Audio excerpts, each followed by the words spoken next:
बात हुई कि वो भी बैठा है लेकिन माया का आवरण ढांक करके बैठा है।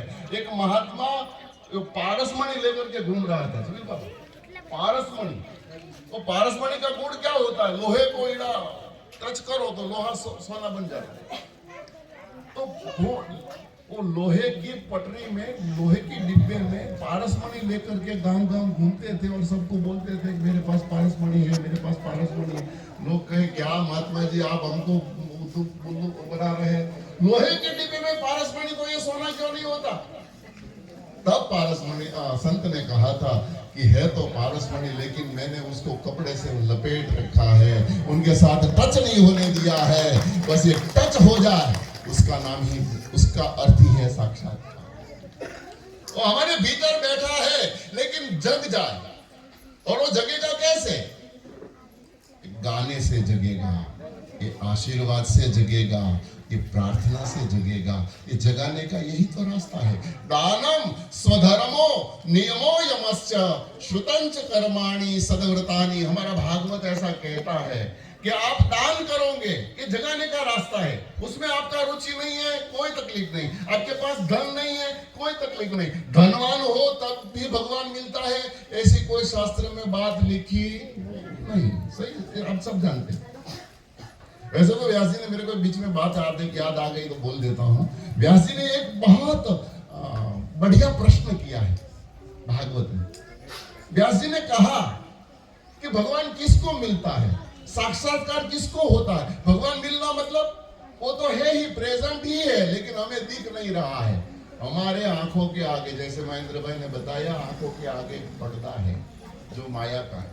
उसको माया कहो, ममता कहो, ममत्व हमको अंधा बना देता।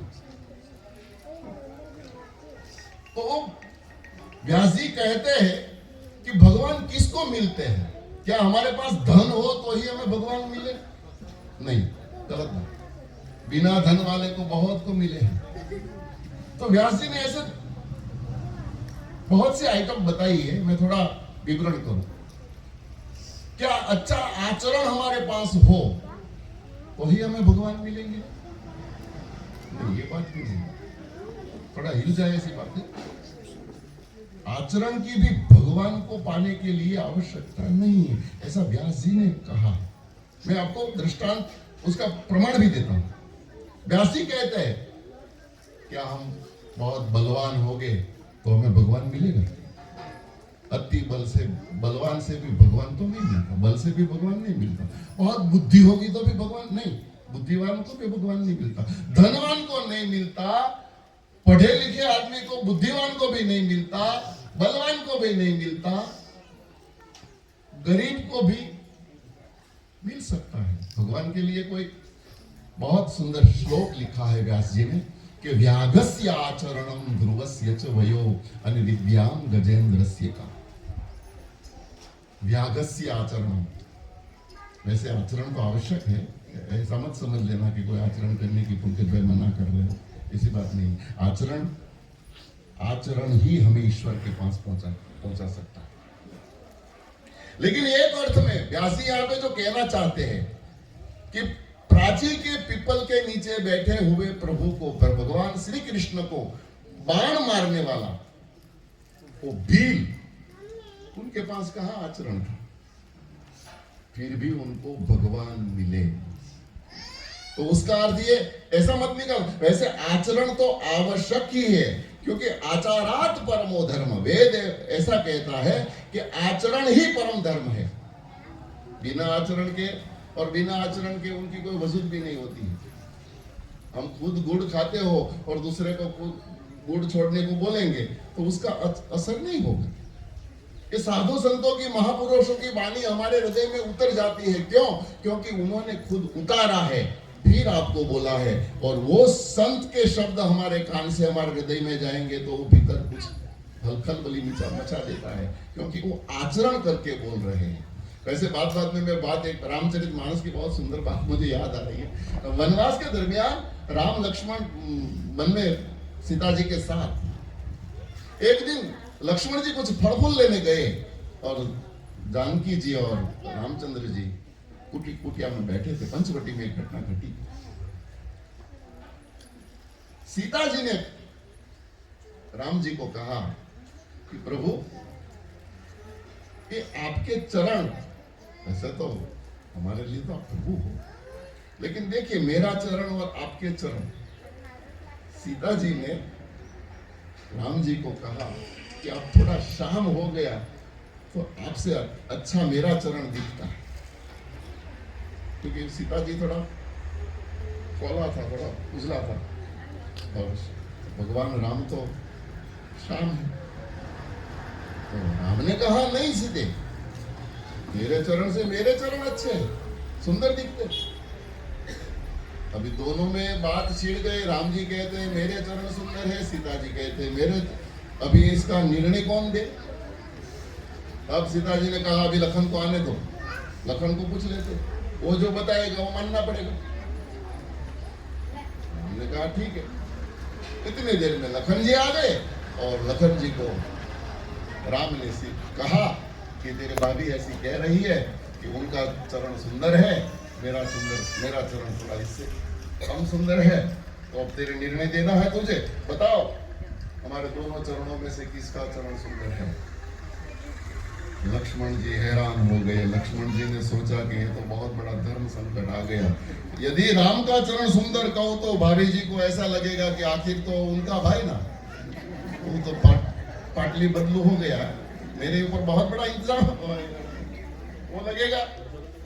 और सीता जी का कहूं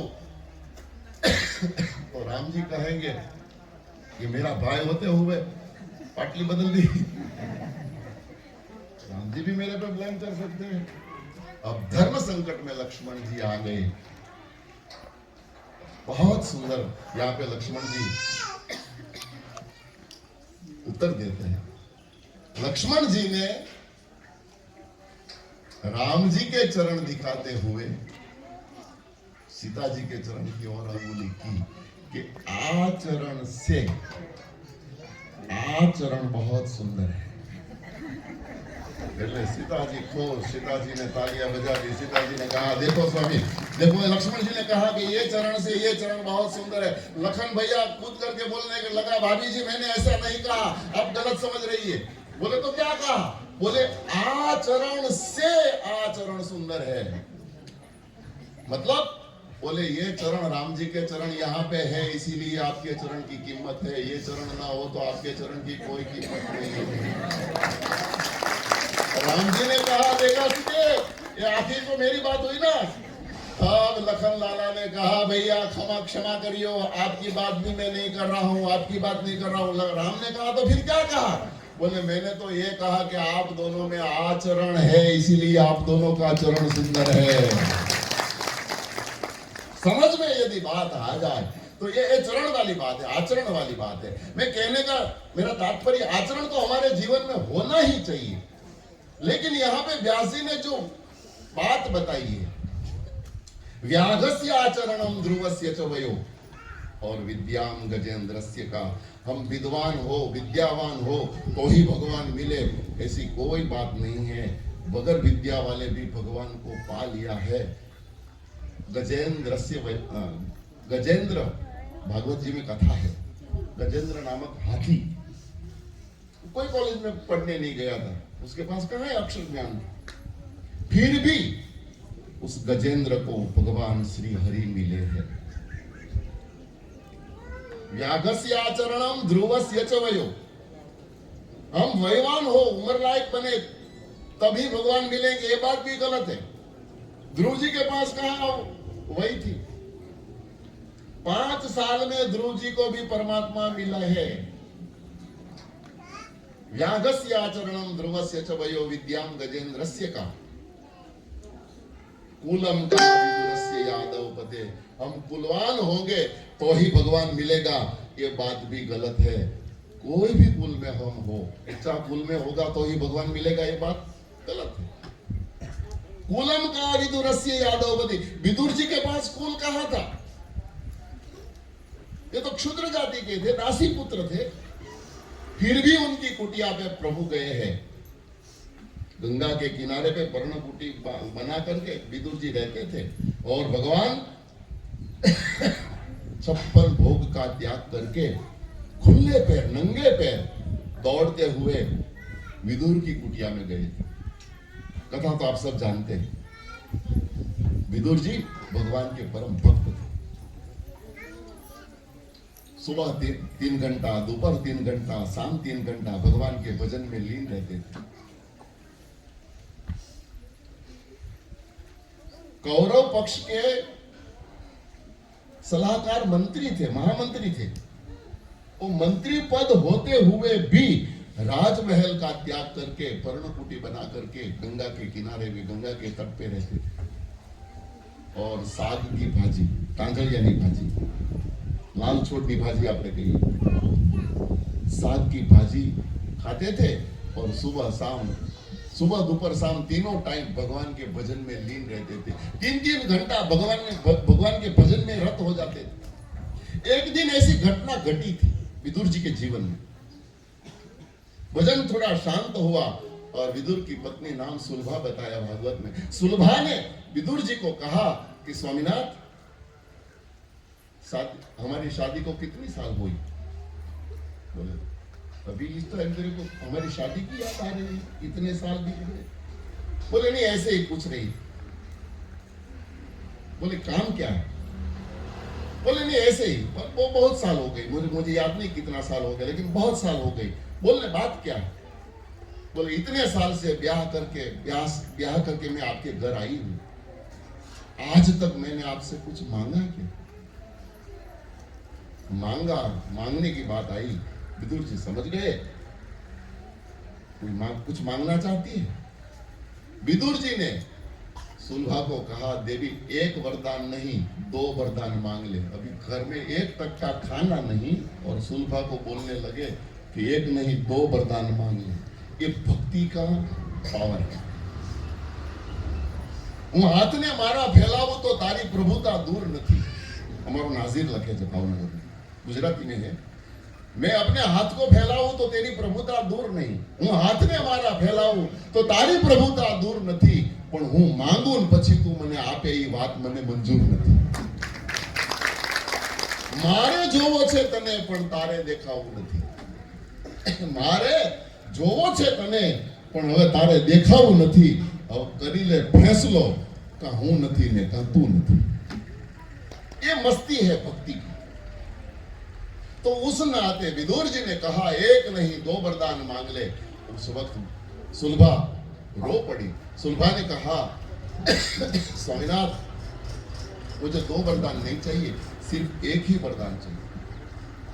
और वो भी न मोक्षस्य आकांक्षा न च विभव वांछा पिछन में, न विज्ञानापेक्षा सचिमुखी सुखेच्छापि न पुनः। अतस्त्वां संयाचे जननी जननम जातु मम वै, मृडाणी रुद्राणी शिव शिव भवानी इति जपत। न मोक्षस्य आकांक्षा, प्रभु मुझे मोक्ष की भी आकांक्षा नहीं, न च विभव वांछा, और भी कोई इच्छा नहीं, न विज्ञा न अपेक्षा, सची मुखी सुखेच्छा, कोई सुख की इच्छा भी नहीं है, कोई तमन्ना नहीं है, कोई जिजीविषा नहीं है। विदुर जी ने कहा तो फिर क्या चाहिए तुझे? बोले कल द्वारिकाधीश हमारी हस्तिनापुर नगरी में पधार रहे हैं, उनको अपनी झोपड़ी की तरफ से भोजन का निमंत्रण दिया जाए। ठाकुर हमारी कुटिया में बैठे बैठे कुछ भोजन करे, देखने की इच्छा है, और कोई तमन्ना नहीं, और कोई इच्छा नहीं, और कोई तमन्ना नहीं। प्रभु को भोजन का निमंत्रण दिया जाए और प्रभु हमारे ये झोपड़ी पे आए, यही कामना है। और भगवान को हमारी झोपड़ी में खाना खाते हुए देखना चाहती हूँ, बस यही दीदार चाहिए, और कुछ नहीं चाहिए। और उस वक्त विदुर की आंखों से आंसू बह गए। विदुर ने सुलभा का हाथ पकड़ लिया और रोते रोते विदुर जी ने कहा, देवी ये मैं नहीं दे सकता, ये मैं नहीं दे सकता। बोले क्यों? बोले तुझे पता है द्वारिकाधीश दुर्योधन और कर्ण के महल में जा रहे हैं, और दुर्योधन और कर्ण ने प्रभु के स्वागत के लिए कैसी सुविधा की है, तूने बाहर जाकर देखा है क्या? पूरे हस्तिनापुर के मार्गों पे पुष्प बिछा रखे हैं, भगवान के रथ का पहिया पृथ्वी के ऊपर स्पर्श न करे ऐसा, और ये पूरा नगर जिन्होंने श्रृंगारा है, उस कितना महल श्रृंगारा है, कितने दिनों से रसोईया 56 प्रकार के भोग प्रभु के लिए बना रहे हैं, उस भगवान को तू अपनी झोपड़ी में लाने की बात कर रही है? ये मेरे से नहीं हो सकती। ये देखो यहाँ पे दोनों भक्त हृदय हैं, दोनों भगवान के परम भक्त हैं, लेकिन यहाँ पे दोनों में मतभेद हुआ। सुनभा ये कहना चाहती थी कि भगवान तो सर्वव्यापक है और सभी पदार्थों से पर है, भगवान पदार्थ को कभी मानते नहीं। आज तक के इतिहास में कहूं तो इतने राजा महाराज, इतने सम्राट हो गए इस पृथ्वी ऊपर, और इन लोगों ने भी भगवान को राजभोग तो धराया है होगा। आज तक के जितने भी राजा महाराजा, जितने भी सम्राट इस पृथ्वी पे हुआ, सब सोने के थाली में भगवान को परोसते थे, लेकिन किसी भी थाली में से एक टुकड़ा भी भगवान ने खाया हो ऐसा एक भी दृष्टांत मुझे आज तक सुनने में भी नहीं मिला और पढ़ने में भी नहीं मिला। आपको मिला हो तो आपको मुबारक, मैं मेरी बात करता हूं। उसका मतलब यह होता है कि आप कितना भी सुंदर व्यंजन और कितने सोने चांदी की थाली में धराओ, लेकिन आपका भाव नहीं होगा तो भगवान उसमें से नहीं खाएंगे। और मेरे पास ऐसे भी दृष्टांत है कि लुकी सुखी खिचड़ी, लुकी सुखी भाजी खाने के लिए वो उतावला हुआ हो। अरे महाराष्ट्र में नामदेव, एक 7 साल का लड़का, उनके पिताजी बहुत भगवान विठोबा के भक्त थे। विठोबा की हर रोज 3-4 घंटा सेवा पूजा करते थे। एक दिन उनके पिताजी को कहीं बाहर जाना हुआ, कुछ व्यवहार में जाने के लिए जरूरत आवश्यकता पड़ी, तो ठाकुर जी को तो वहां ले जा नहीं सकते क्योंकि ऐसे कार्य में जाना था, किसी का कोई मरण हो गया था, कोई रिवाज होना था, कोई अशुभ कार्य में जाना था, तो वहां पे तो ये भगवान की पूजा ले नहीं जा सकते। तो और उस वक्त तो ऐसी कोई सुविधाएं नहीं थी कि भाई फास्ट ट्रेन से चले जाए या फास्ट बस से या अपनी गाड़ी लेकर के चले जाए, पैदल जाना होता था। महाराष्ट्र में बनी हुई घटना में कह रहा हूं, 7 वर्ष का ये नामदेव था, उनको बोला बेटा 3 दिन तक तुझे भगवान को संभालना है, उनकी सेवा करना है, उनकी पूजा अच्छे से करना है। मैं 3 दिन में तो वापस आ जाऊंगा, रात दिन चलूंगा, रात दिन वापस चल करके वापस आ जाऊंगा। 3 दिन के लिए सारी सेवा 7 साल के बच्चे नामदेव को सौंप करके माता पिता अपने वो कार्य, अशुभ कार्य संभालने के लिए, व्यवहार में रहने के लिए गए। और माताजी ने उनको ठीक से बताया था, यहाँ पे दूध रखा है, यहाँ गर्म करना और अंदर तुलसी पत्र बराबर ठीक से रखना, और दूध भी बड़ा मीठा होना चाहिए। ठाकुर जी को बिना शक्कर का दूध कभी नहीं पिलाया जाता। सब उनको मतलब समझा करके माता पिता निकल गए। सुबह 4 बजे नामदेव खड़ा पथारी से उठा, स्नान ध्यान करके भगवान के सामने पूजा करने बैठे। भगवान को नहलाया, भगवान को पुष्पमाला, चंदन, जो भी उनकी पूजा थी पिताजी जो करते थे वैसे वैसे सब करने लगे। दूध धराने का टाइम आया, गर्म दूध किया, अंदर ज्यादा शक्कर डाला, तुलसी पत्र डाला और भगवान के सामने ग्लास रख दिया और कहने लगे प्रभु अब पी जाओ, आओ और जल्दी पी लो। आंख बंद करके सोचने लगा, देखने लगा, अभी आएंगे, अभी पिएंगे, अभी आएंगे, अभी पिएंगे। 1 घंटा, 2 घंटा, 3 घंटा, 5 घंटा, 6 घंटा, मतलब टाइम निकलने लगा। हैरान हो गया नामदेव, गिड़गिड़ाने लगा, रोने लगा, काकुती करने लगा, प्रार्थना करने लगा, बार बार सर भगवान के चरण में रखने लगा कि प्रभु मुझसे कुछ क्षति हो तो क्षमा कर दो, आप दूध नहीं पियोगे तो मेरे पिताजी मुझे बहुत डांटेंगे, आप मेरे खातर एक बार थोड़ा सा दूध पी लो। 7 साल का ये नासमझ बालक नामदेव, अज्ञानता देखिए, भगवान के प्रति उनका निष्ठा देखिए, भगवान को प्रार्थना करने लगे। 7-8 घंटा बीत गए लेकिन भगवान दूध पीने नहीं आए। तो फिर बस उस नामदेव को गुस्सा आया और खड़ा हो गया मैं 8 घंटे से तेरे को प्रार्थना, मेरे पिताजी तो 2-3 घंटे तेरी प्रार्थना रोज करते हैं, मैंने डबल टाइम लिया, इतना प्रार्थना, इतनी क्षमा मांगी, इतना विनंती किया, गिड़गिड़ाया, और भी मैं तू जो कहे वो करने को तैयार हूं, लेकिन पीने क्यों नहीं आ? आप देख, हमारा मगज थोड़ा गर्म है और कोने में ही लठी रखी है। लाठी हमारे पास है, फिर भैया हम पिताजी के बोल देंगे कि भाई नहीं माना तो क्या करा? पीते हो कि मैं उठूं? 7 साल के लड़के में ये आवाज में इतनी ताकत थी कि मूर्ति से भगवान बाहर निकल आए और दूध का ग्लास लिया और बोला कि मुझे माफ कर दे, आने में मैं थोड़ा बिजी था इसलिए, लेकिन तू लाठी मत उठाना।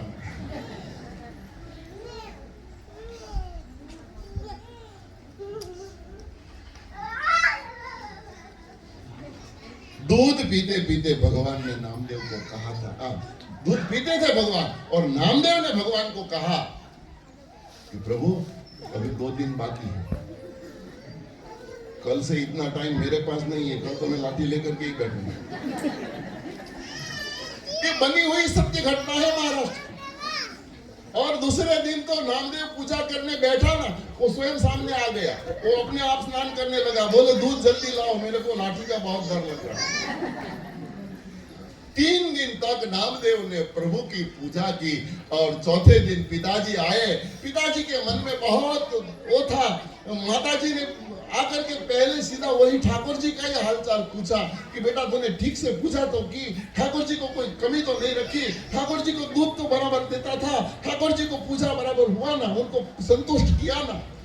तब नामदेव जी ने हाथ जोड़ करके पिताजी को कहा कि पिताजी पहले दिन मेरी बहुत परीक्षा हुई। क्या हुआ? बोले 7-8 घंटा तक मैंने पूजा तो पहले कर दी, लेकिन दूध पीने के लिए आते ही नहीं थी। कैसे आपके ठाकुर, मेरे को पता नहीं। क्या हुआ? बोले 7-8 घंटा में गिड़गिड़ाया, प्रार्थना किया, सब किया, प्रणाम किया, लेकिन कोई बात मानने को तैयार नहीं। फिर क्या हुआ? बोले फिर मैंने लठ लाने की बात की, मैंने लाठी उठाने की बात की। बोले फिर तो लाठी उठानी नहीं पड़ी। आपके भगवान वैसे तो समझदार है। फिर बोले अपने आप पी लिया, मेरे को उठना ही नहीं पड़ा। और फिर 2 दिन से तो वो स्वयं आ जाते हैं, मेरे को बुलाना भी नहीं पड़ता, मैं वहां जाता हूँ तुरंत आ जाते हैं और अपने आप स्नान कर लेते हैं, अपने आप टीका भी लगा लेते हैं, पुष्पमाला अपने आप खुद पहन लेते हैं और दूध भी मेरे से, मैं धराऊं ना धराऊं इसके पहले ले लेते हैं। ये बात सुनकर के माता पिता की आंखों से आंसू की धारा बहने लगी। पिताजी ने कहा बेटा तू क्या बोल रहा है? बोले हाँ पिताजी, 3 दिन से प्रभु स्वयं आकर के अपनी सेवा, मेरे को बहुत ज्यादा परेशानी नहीं देते, वो अपने आप करवा लेते हैं।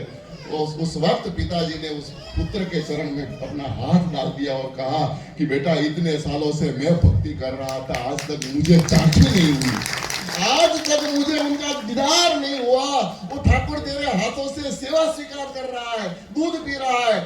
एक काम कर बेटा, एक बार मुझे भी दर्शन करने की इच्छा है, आज मैं कोने में बैठ जाऊंगा, आज फिर तो पूजा कर, मैं देख लेता हूँ, मैं उनका दीदार कर लूं, मेरा भी जीवन सफल हो जाए। और उस दिन घटना ऐसी घटी, पिताजी कोने में बैठे और नामदेव ने आकर के पूजा की शुरुआत की और ठाकुर जी आकर के बैठ गए।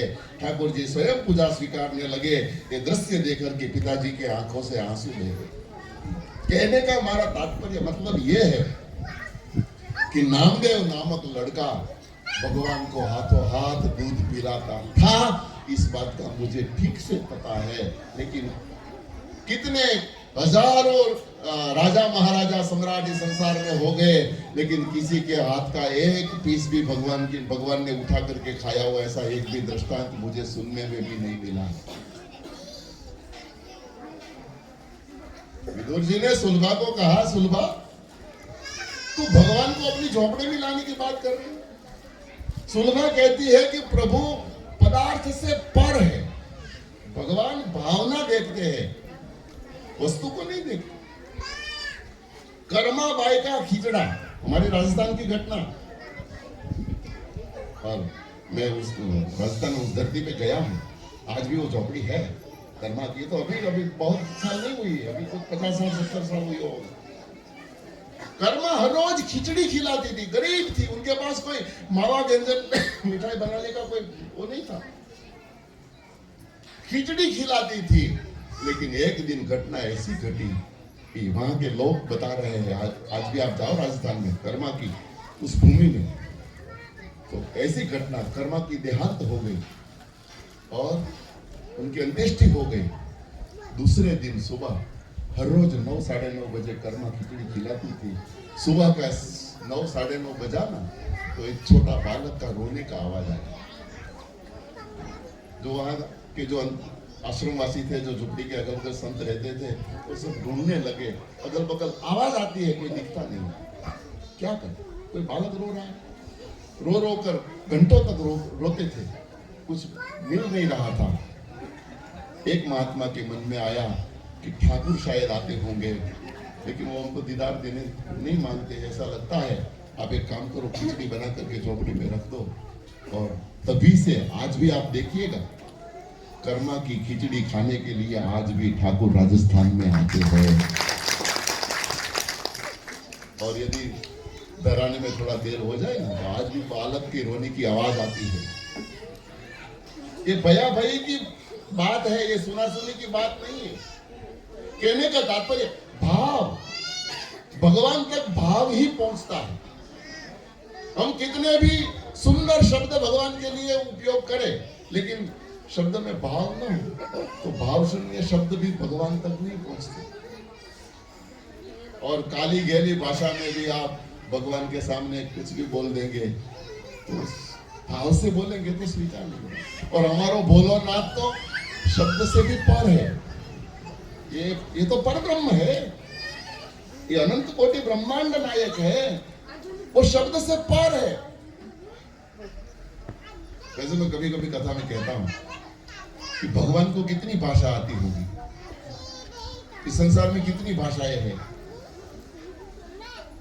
बार गावे बोली बदले, सरोवर बदले, शाखा मोटापा में केस बदले, लखन न बदले, लाखना આપણે ત્યાં કહ્યું કે 12 गांव એટલે કે एक गांव बराबर 3 किलोमीटर, 12 तेरी 36 किलोमीटर दूर आप एक गांव से दूसरे गांव जाएंगे ना, 50 किलोमीटर दूर चले जाए तो भाषा में थोड़ा परिवर्तन आता है।